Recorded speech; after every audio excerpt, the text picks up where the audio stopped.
Hey everyone, welcome to part 3 of my Amazing Spider-Man comic book collection. So this is the third box of Raw books.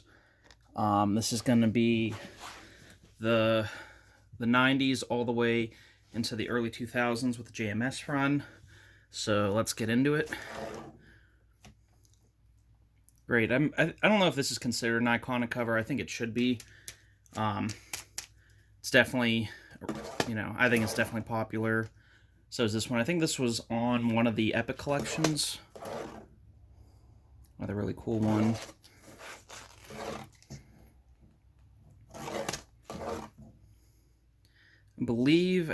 It's still Eric Larson drawing.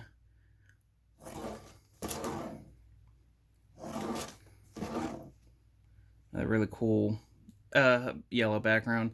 I think this is a key. I don't know if this is like the first. It's the first cameo of Cletus Cassidy, or first, because it's 344, I believe. Yeah, because I missed it. 344 is I believe the first Cardiac and the first Cletus Cassidy, or at least the first cameo, and I think this is like the first full or something. Really cool Venom cover. A very iconic Venom cover.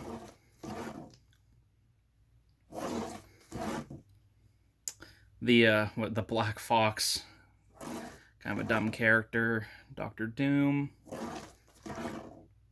Oh, I love this book. I want to get a 9.8 of this so bad. This is this copy probably would be a 9.8, but I want a second copy.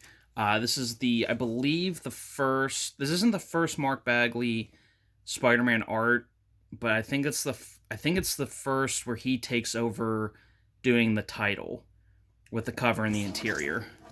Back when they used to. Oh, I have a second copy. I didn't even know that. This is why I like doing these videos, especially too, because I get to go through these books I don't maybe look at all the time, and I discover things I don't realize I have. Really nice blue cover with Nova. Yeah, Mark Bagley is definitely top 5 Spider-Man artists. Maybe he might be just one of my top 5 artists, period. I'm always excited when he does a book. It's always, I don't know, I don't want to say super realistic, but just, it's more detailed than most, I guess. Like, it's not Gary Frank, Jason Fabok detailed, but it leans more realistic than it does, I guess, cartoony, which I really appreciate. And I think this is the first cameo. This is first cameo of Carnage. Because 361, if for some reason you don't know, is the first Carnage. Another really cool cover, iconic. Another iconic cover.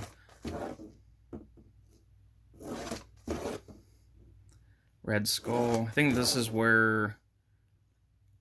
Or no, maybe it's not where... Oh yeah, his parents are back. Where Peter believes his parents are back from the dead. Not from the dead, they faked their death, but it's not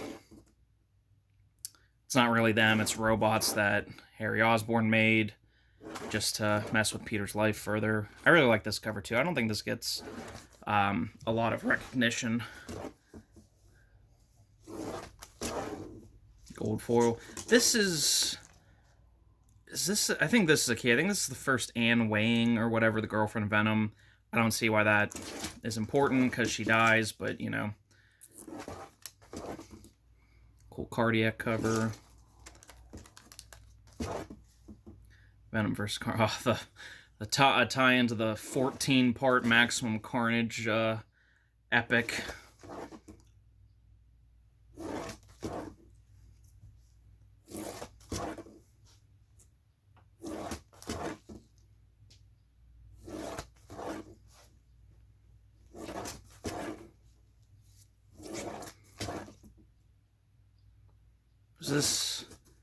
This is where Peter, Vulture, life trains Peter or something.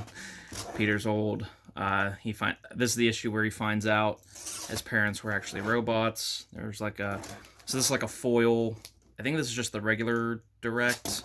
And then this is like sort of a variant, or just non-foil cover. Shriek, I think... Is this... No, because I think Shriek appeared in Maximum Carnage. So I don't know. I don't think that was her first appearance. Variant to 390. Homage to Amazing Spider-Man 50.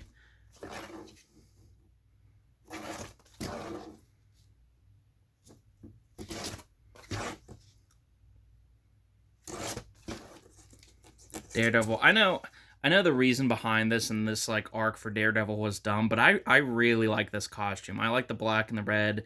It's a little more armored and like spiky. I don't know. I've always liked that costume. I know a lot of people groan when they see it because of probably what the story they're thinking of.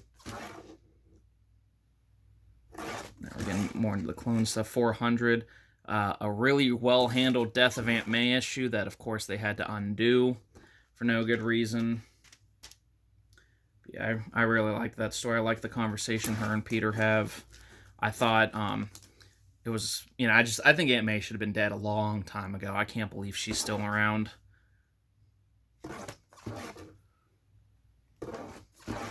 Get into some of the heavier clone Saga stuff.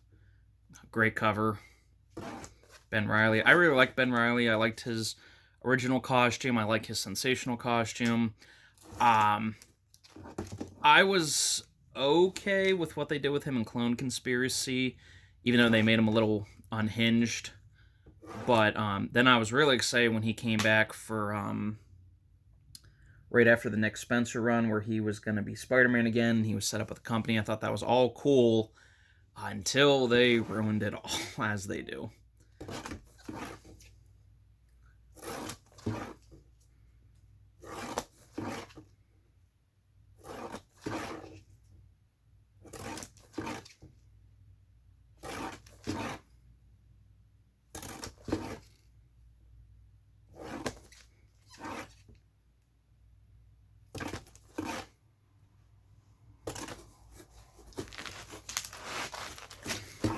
Here we go.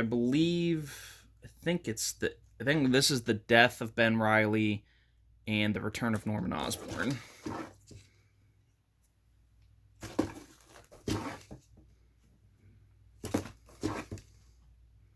I don't know which... It's in this era here, because I recognize the art.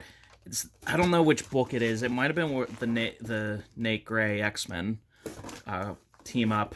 It has that very famous from the Spider-Man PS4 game where he's like shooting a web, and then like shooting a web for like one of his arms is behind his back, and he's like sort of like his legs are up in the air with him, like crouched almost. If you guys know what I'm talking about. I probably didn't explain that very well.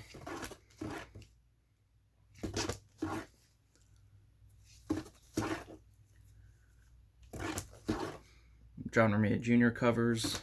Love it.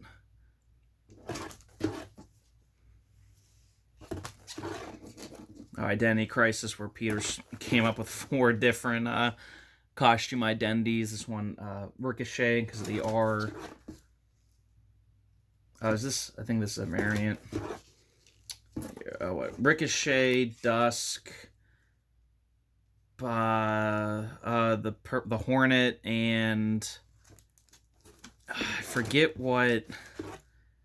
I think it's not going to be on these covers anymore. I forget the other one he made. It was like gold with like silver armor. God, I can't remember his name. But yeah, it was obviously just too much. Oh, I have 2 issues of that apparently. And then, wait, it ends at 441, so that I have graded. Then it restarts at number 1 in the late 90s. I really like this run. I like the Howard Mackie, John Byrne run. I haven't heard too many people agree with me on that. I hear a lot more of it sucks. I don't know. I didn't like where it was like, oh, issue 2, here's part 1 of the story. Now go read Peter Parker's Spider-Man, or go read this other title. It's like, no, just tell... I've never understood why they do side stories like that. Just put the book out every week. People will buy it if it's a good arc and it's fun. People will buy it, I promise. So I never understood why they like split story arcs between other titles all the time.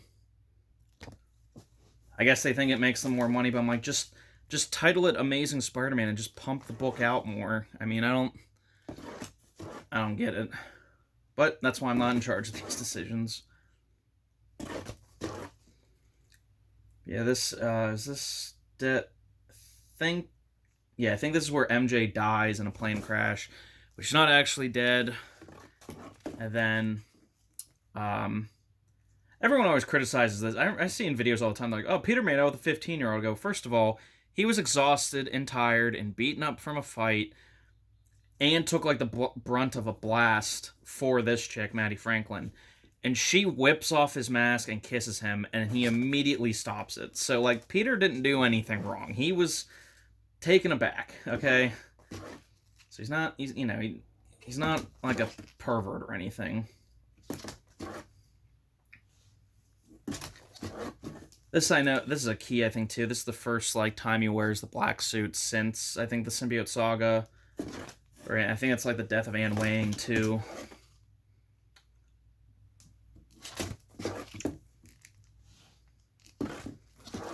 Yeah, here we go. This is where I think the series really starts to pick up.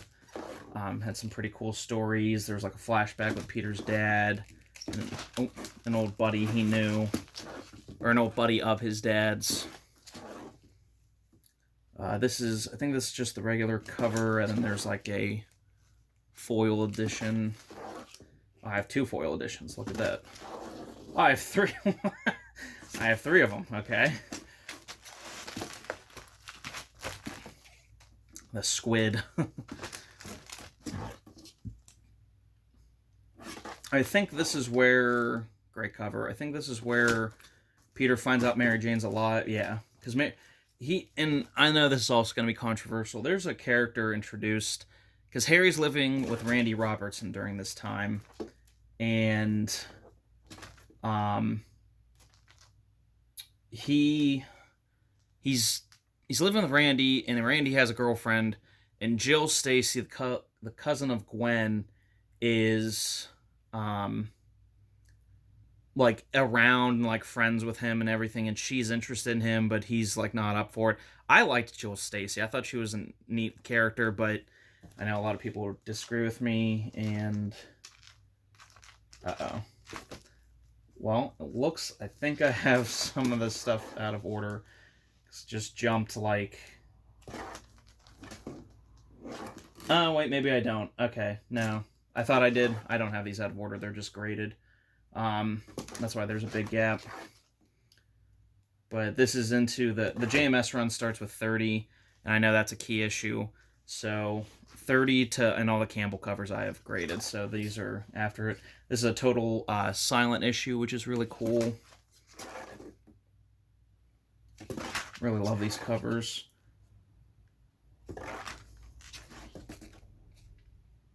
Okay, guys, so that's the end of box 3.